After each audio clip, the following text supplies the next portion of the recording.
জলকে কিচেন থেকে আবার সবাইকে স্বাগত। কেমন আছো সবাই? আজকে আমি যেহেতু গণপতি পুজো প্রায় শেষ হতে এলো, তো আজকে আমি ক্ষীর দিয়ে মাওয়া মোদক বানাবো। তো তার জন্য আমি এখানে মাওয়া নিয়েছি, ক্ষীর আর কি। হ্যাঁ, ক্ষীর নিয়েছি, এটা 250 গ্রাম নিয়েছি। আর এখানে নারকোল নিয়েছি একটু। আর তোমার গিয়ে এখানে এই চামচে 4 চামচ মতন সুজি নিয়েছি। এই চামচে এরকম 4 চামচ সুজি নিয়েছি। আর একটু সুজিটা ভাজার জন্য ঘি নেব। তো আমি এখন শুরু করি মোদকটা, কেননা আমরা জানি যে গণপতি বাপ্পাকে মোদক প্রসাদ হিসাবে মেন ওটা। আর সব তো লাড্ডু এসব তো দিই আমরা, তো মোদকটা হচ্ছে মেন। তো এটা আমি আজকে বানাবো। তো গ্যাসটা আমি ধরিয়ে দিই, কেননা সুজিটা একটু ভাজতে হবে।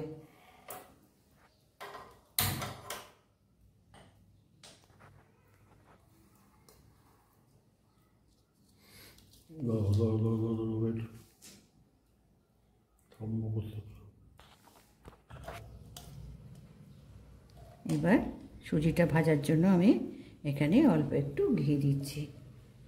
এই চামচের 1 চামচ মতন আমি এখানে ঘি দিলাম। যেহেতু নারকোল আছে, তারপরে মাওয়া আছে, তো এখানে বেশি ঘি দেওয়া যাবে না। এবার ঘিটাকে গরম করে এর মধ্যে সুজিটা দেব।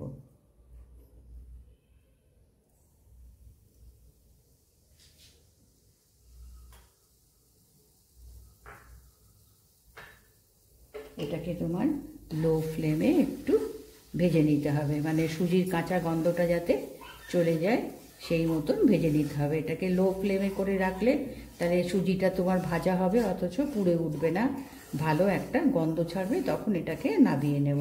তা আমি এটাকে 2 মিনিট একটু ভেজে নিই। এবার সুজিটা ভাজা হয়ে গেছে, এর কাঁচা গন্ধটা ছেড়ে গেছে, দেখো। এর একটু কালারটাও একটু মানে যা ছিল তার থেকে একটু অন্য ধরনের হয়ে গেছে। বেশি হবে না কিন্তু, কেননা এটা মাওয়ার মোদক, তো এটা তোমার গিয়ে সুজিটা বেশি ভাজা হবে না। এবার আমি এটাকে নামিয়ে নিই। এবার সুজিটাকে নামিয়ে আমি এখানে একটু দুধ দিয়েছি, 2 চামচ মতন, বেশি না, কারণ এটাকে একটু নরম করার জন্য।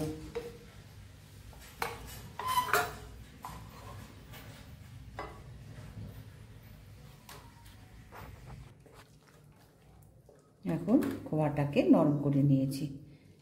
এবার এর মধ্যে আমি নারকোল দেব।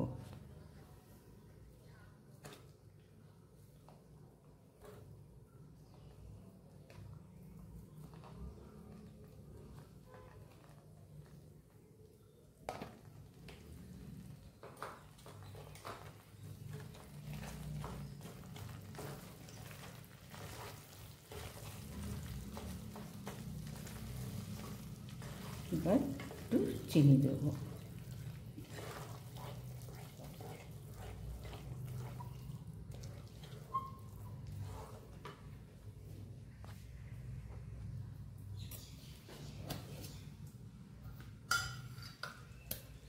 বেশি দেব না, কেননা ক্ষীরের একটা মিষ্ট ভাব আছে না, সেই জন্য বেশি দেব না।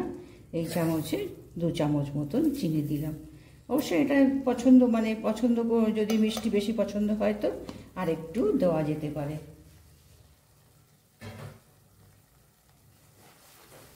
এবার চিনিটা গলে গেলে পরে এর মধ্যে সেই ভাজা সুজিটা দেব, বাদাম দেব, সুজি দেব।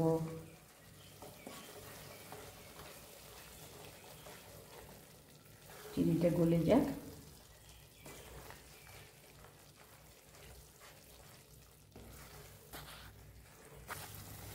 চিনিটা গলে গেছে, এবার এর মধ্যে সুজিটা দেব। এখন কিন্তু একদম মানে লো ফ্লেমে এটাকে রাখতে হবে।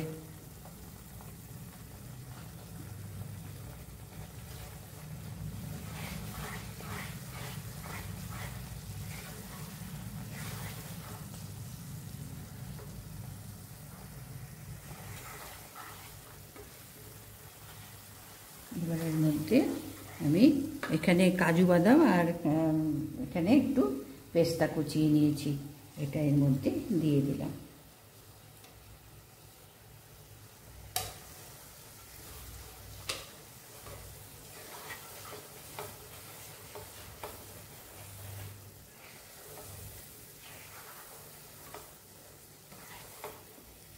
এটাকে একটু, এটা অপশান, এটা দিলেও হবে না দিলেও হবে, কোনো মানে ইয়ে নেই।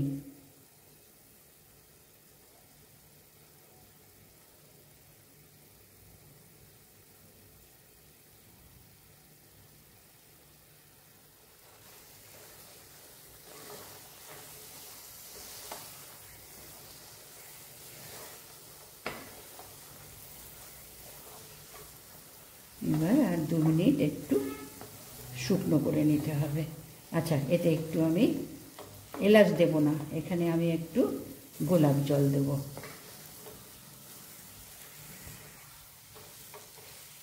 এবার পুরো শুকিয়ে এসছে, কড়া ছেড়ে দিয়েছে, কেমন? এবার এটাকে বন্ধ করে রেখে আমি এখানে একটু অল্প একটু গোলাপ জল দেব।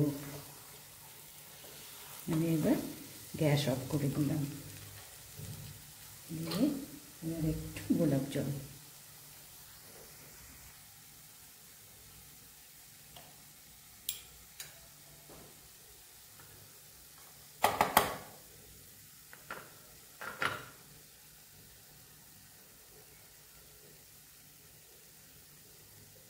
বেশি না, 1 চামচ ব্যাস।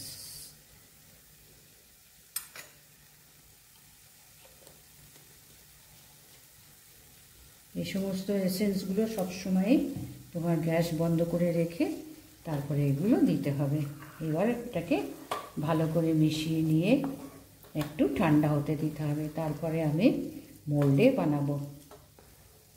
একটু ঠান্ডা করে নিয়ে এটাকে হাতে ধরা যাবে এরকম আর কি, নিয়ে তারপরে মোল্ডে দেব। এবার এটা ঠান্ডা হয়ে গেছে, এখন এখানে একটু তোমার ঘি লাগিয়ে নিলাম, প্রথমবার একটু ঘি লাগিয়ে নিলাম। এবার এটাকে এরকম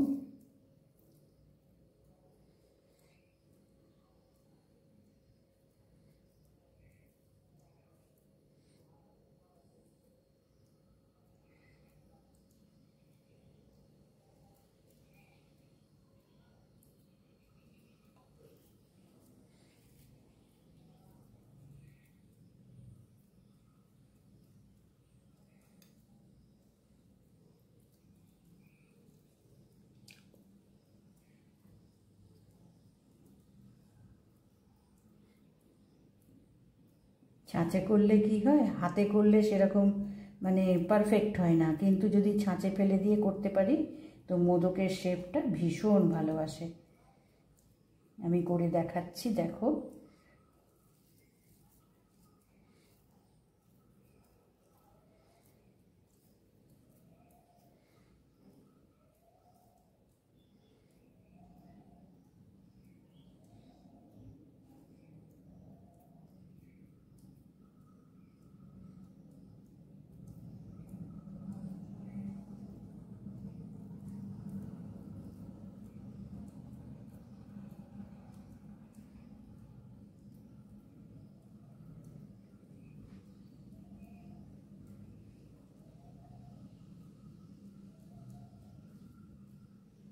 একটু ছাঁচের মধ্যে শেপটা করে নিতে হবে।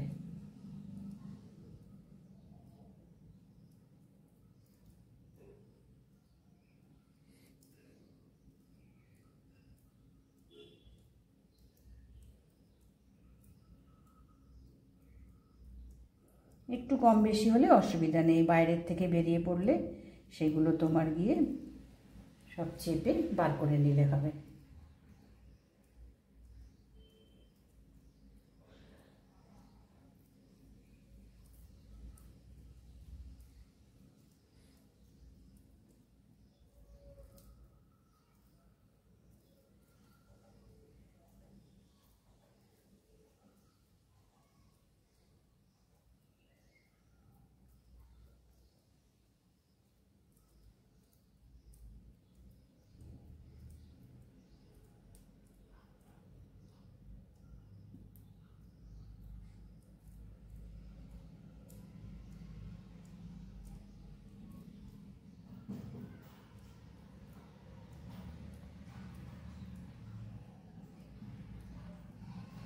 এইভাবে সুন্দরভাবে এগুলো উল্টো পেয়ে আমি মোদকগুলো সব বানিয়ে নিয়েছি পরপর। হ্যাঁ, আজকে বানিয়ে গণপতি বাপ্পার জন্য এই মোদক বানালাম। পুরোটা দেখো, কিন্তু দেখলে ভালো লাগবে, কেননা এখানে গণপতি বাপ্পাকে এই মোদক দিয়েই পুজো দেয় সব। তো ঘরে আমি বানালাম ঠাকুরের জন্য। এটা পুরো দেখবে, একটা লাইক করে দেবে, সাবস্ক্রাইব করবে, কেমন? আমার নতুন বন্ধু হও সাবস্ক্রাইবের জন্য। তো আজকে আমি দেখালাম, দেখো, এখানে শেষ করলাম।